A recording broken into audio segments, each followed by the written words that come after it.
se descoló Sandoval. Hace más de 50 años que empecé a dar clases de historia de Cuba, precisamente para el Miami-Dade North Campus. En esa época, eso fue como una especie de alivio para los estudiantes. Estamos hablando en un momento en que el choque entre las dos culturas, la cultura norteamericana y la cultura que trajeron los cubanos, estaba muy vivo. Los profesores norteamericanos conocían muy poco de la cultura cubana.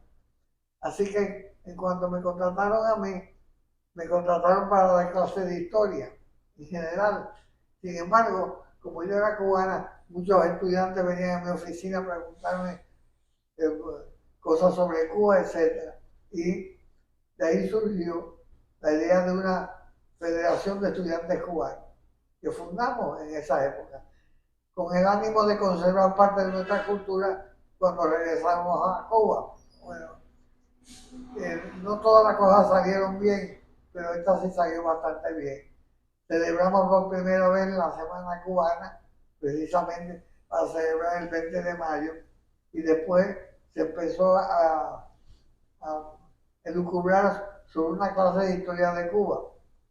Hombre, yo había cogido historia de Cuba en La Habana, cuando estudiaba en la Universidad de La Habana, pero no era lo mismo enseñar historia de Cuba a unos exiliados que se habían ido de Cuba pensando que iban a regresar inmediatamente. Y empezamos la clase de historia de Cuba de una manera más bien informal, aunque autorizada.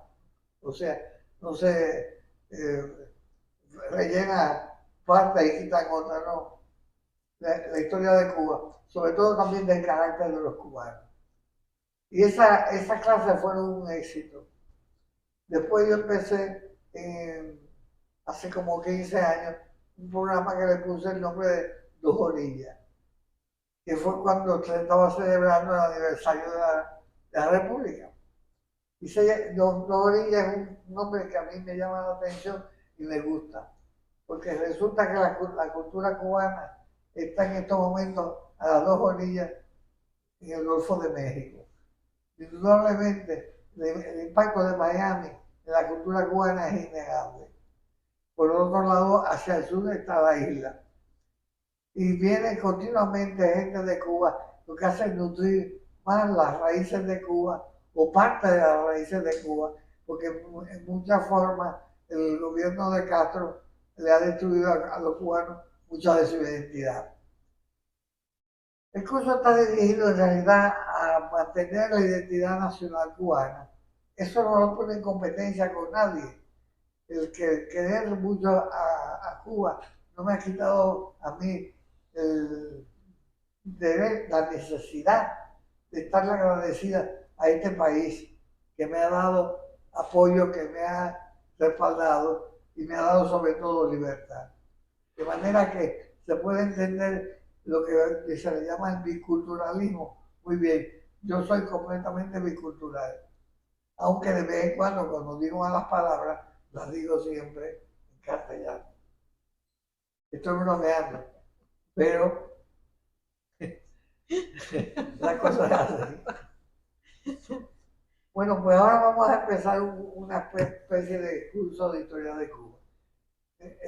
Se va a hablar de la historia, pero de una manera un poquito diferente, con anécdotas y experiencias que hemos tenido nosotros los cubanos en la isla y fuera también. De manera que va a ser una cosa continuada. ¿Cómo empezar un curso de historia de Cuba en el exilio? ¿Verdad? Bueno, pues yo quiero empezarlo con la siguiente frase de Cristóbal Colón, que cuando vio a Cuba dijo: esta es la tierra más hermosa que ojos humanos vieran.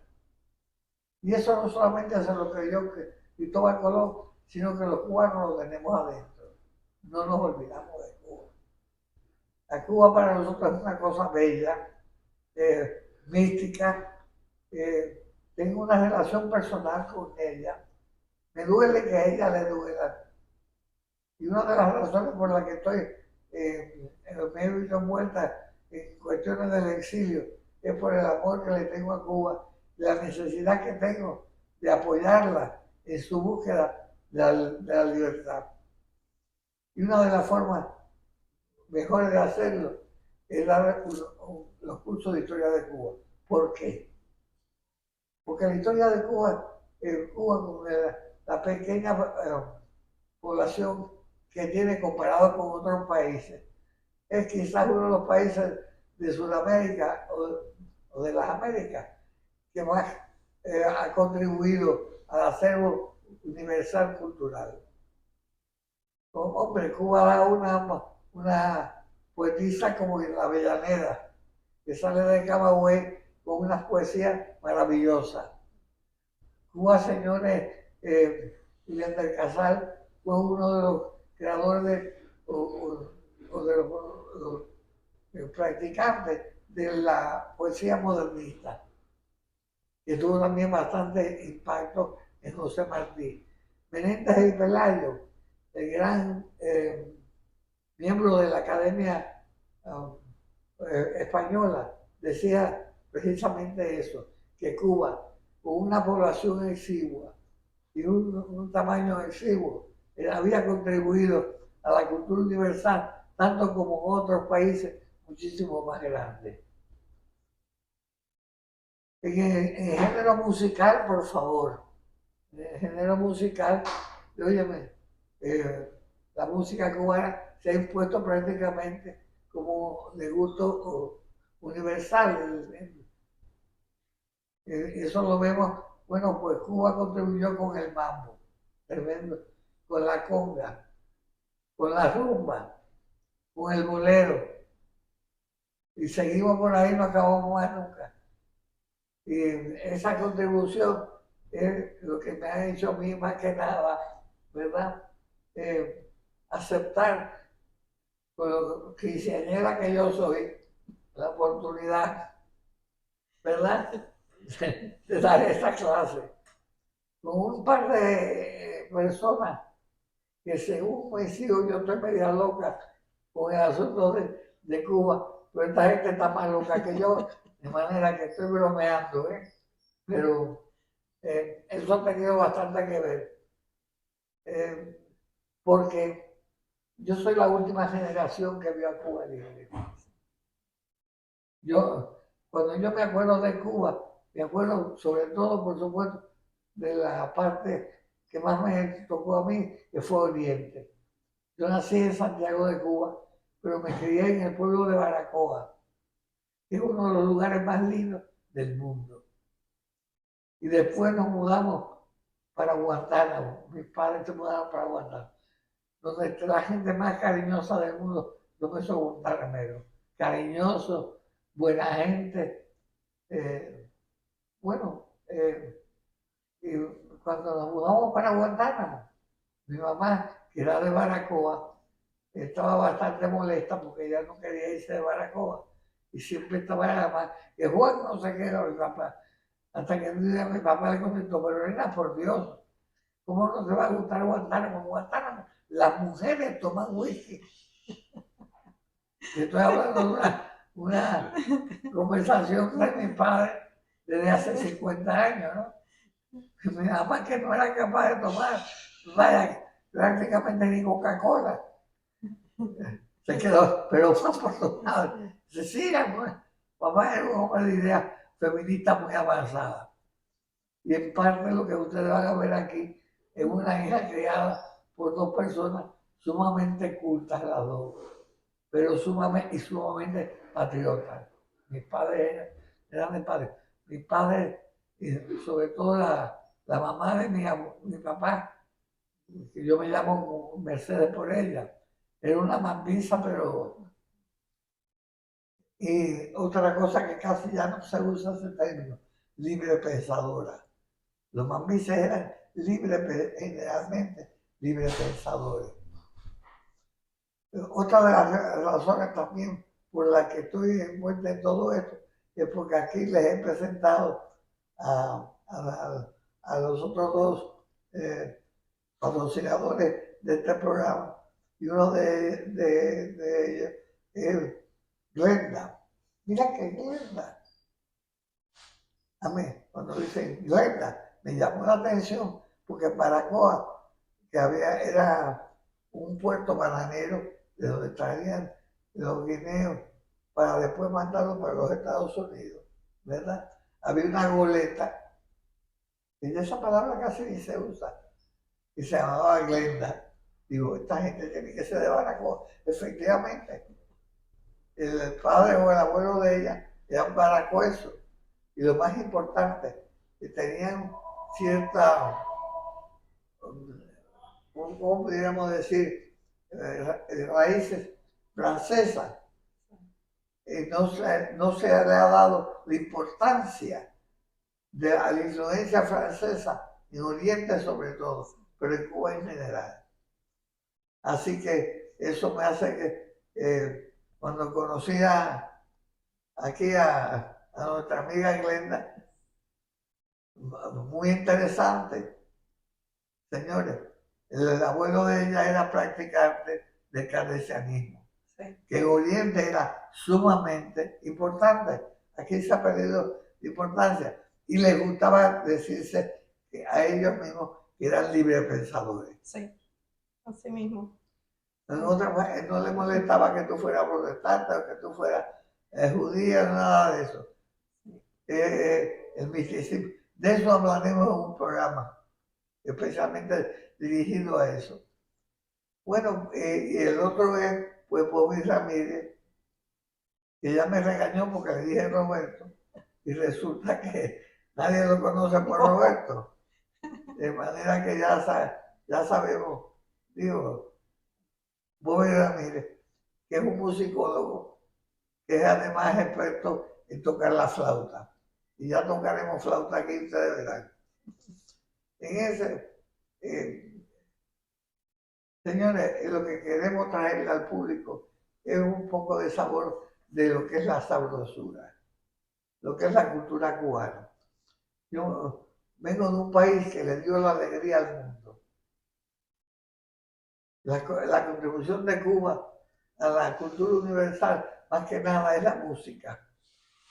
Una música que le ha dado alegría y ganas de bailar y de gozar al mundo entero. En el ethos y sistema de valores de Cuba, uno de los valores más importantes es gozar la vida. Sin ningún, remordimiento, con verdadera ansiedad. Hay que disfrutar del momento feliz. Hay que gozar lo que pueda gozar. Bueno, pues de eso se trata. Así que trataremos de traerles lo más que podamos con respecto al tema de la cultura cubana y el amor por la buena vida, el amor por pasarla bien. Bueno, ahora yo les quiero presentar a ustedes una persona que se ha asumido ella por el título la defensora del danzón. Señores, el danzón es una de las contribuciones más importantes de Cuba a la cultura universal. Yo quiero que ustedes sepan que no solamente era bailado en Cuba, sino que todavía en estos momentos en Veracruz y en la parte de Yucatán, el danzón se baila como parte del enjundio nacionalista, como si de la música. Bueno, ella se llama Glenda y ella es la directora y la fundadora del Instituto Folklore. Y además tiene un grupo de personas con quienes ella va a eventos que le invita para, ¿cómo se llama? Bailar danzones, etc.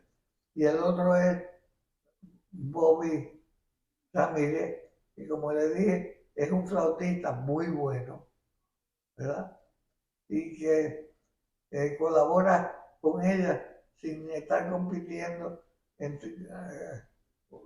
todo lo contrario, se complementan. Así es. Así que nada. Así es, gracias doctora. Es un honor que nos hace a nosotros, sus eternos estudiantes, y un regalo para los cubanos del mundo entero. En cualquier parte donde está un cubano, está Cuba. Y eh, esto es un regalo también para los cubanos dentro de Cuba, especialmente los cubanos de las generaciones a partir del año 59, como yo, que padecemos somos huérfanos de la verdadera historia de Cuba, somos huérfanos de lo que sería el amor a la madre que es Cuba. Y como dijo la doctora, mi nombre es Glenda R. Mujer Esperanza. Mi papá siempre me decía, mi papá de Baracoa, mi abuelo de Baracoa, me decían la ñapa de la familia. Y así me conocía, ella es la ñapa de la familia porque soy la más pequeña.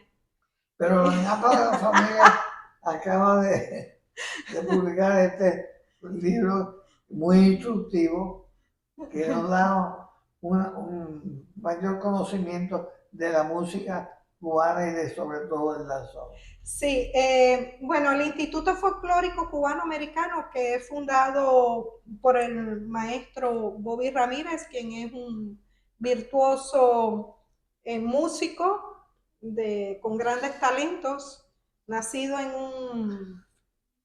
en, en un monte que yo casi ni me acuerdo de pronunciarlo bien, Camajuaní. Él, bueno, criado en Miami desde pequeño, es uno de esos que yo digo de la generación que estamos huérfanos de una verdadera historia de Cuba y un lazos. Es como cuando un niño nace y lo sacan del seno de su madre, que le hace falta conocer a uno la verdadera raíz de dónde vino. Y eso es importante para el desarrollo de la autoestima. Exactamente.